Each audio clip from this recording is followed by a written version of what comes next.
Good morning. This is John from the Springs Mennonite Church. And here we are at the beginning of another week. I hope you had a really great weekend. And I hope you're looking forward to what God might do in your life this week. Even if you've never walked with Him before or even thought about Him, He's thought about you. And He wants good things for your life. This week I'm going to talk about 5 places in the Bible where it says, "May the Lord bless." And that's kind of a unique phrase. It's a request, it's a statement of fact, it's a promise, it's a way of identifying us to God. So let's get started today, and maybe by the end of the week it'll make a little more sense. I want to start with Numbers. Here in Numbers chapter 6, we have what's known as the priestly blessing. And lots of times in churches, this will be repeated as a sort of a benediction, a sending out as you leave to go on your way or something like that.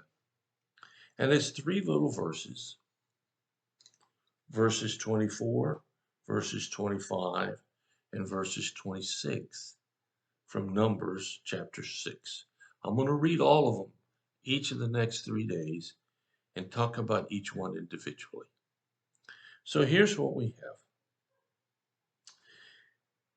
Aaron tells his sons to bless the people of Israel in this way. May the Lord bless you and protect you.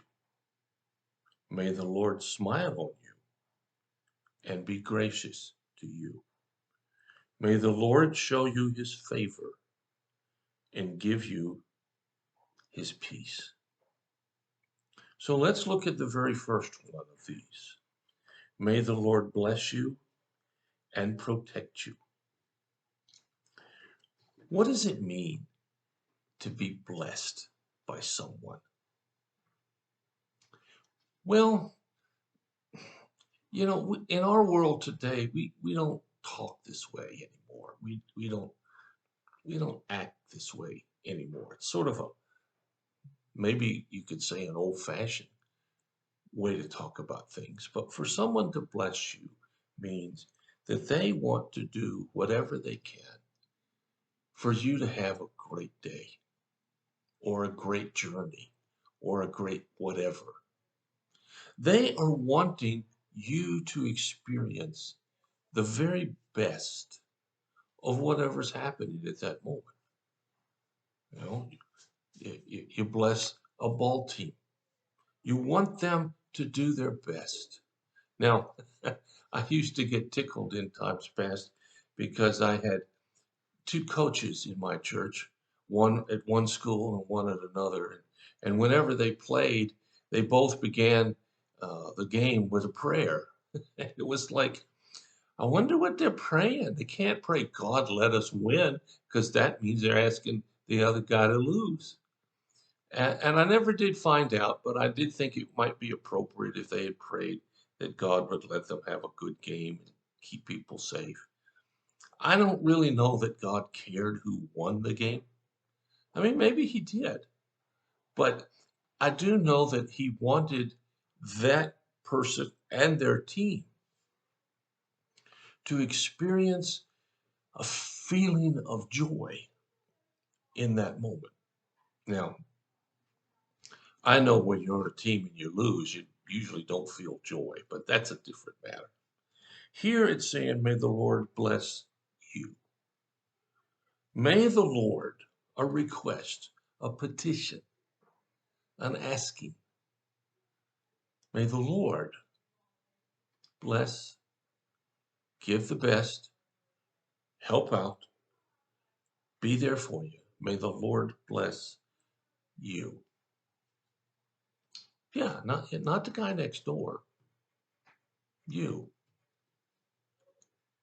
And I think sometimes people have a hard time accepting God's blessing for them. Maybe they think it's being prideful. Maybe they think they don't need that. Maybe they think that means that they can't do it by themselves. And maybe some of you who are listening just think your life is so worthless, there's no way God's going to be interested in you. But in all those circumstances, the promise is the same. May the Lord bless you. And it says, protect you. Oh, I know some of you are, how should we say it? You're just full of yourself. And you don't need protecting. You can take care of yourself. Well, in some ways, maybe a lot of ways, that's true. In others, it isn't. And so God has to send someone to help you out. I think of the elderly who can't drive anymore. A friend of mine can't drive anymore. He's kind of stuck where he is because his freedom to just come and go as he pleases is gone. And I think about that for me and what that will mean maybe when I get to that age. I think of those who lose their hearing and can't hear, and how much of the world it would be terrible not to hear the birds sing. Those who lose their sight. And the most precious and beautiful moments every morning when the sun comes up through my windows, they can't see. They need someone to protect them. It's not that they're weak or that they are, what do we say, don't care. They need someone to look after them. And you know, even you who's listening to me and have everything going, you got money, you got a good job, you got a good business, you travel, you could do anything you want. Even you need protection at some point in time. You drive down the road and some drunk driver slips on your side of the road, and that drunk driver really doesn't care how rich you are or how competent you are. And in those moments, if God doesn't protect you, you're in big trouble. You see, all of us need God in our lives. And we especially need Him when we think we don't. So this first promise, this first may the Lord bless comes, may the Lord bless you. Just you. Yeah, okay, the guy next door and everybody else, but you too. You are included. You are so important to God that He's focused on you. Even as I speak, that the Lord blesses you and protects you. That's what He wants to do today. I hope you'll look out for incidences where that happens. I hope your eyes and your heart will be open and you see Jesus in a new and a fresh way. Well, thanks so much for listening. I'll be back tomorrow. We'll take a look at the next one. If you have a need or a prayer concern, let us know. We'll do whatever we can as fast as we can to help meet your need. Thank you so much. God bless you. I'll talk to you tomorrow.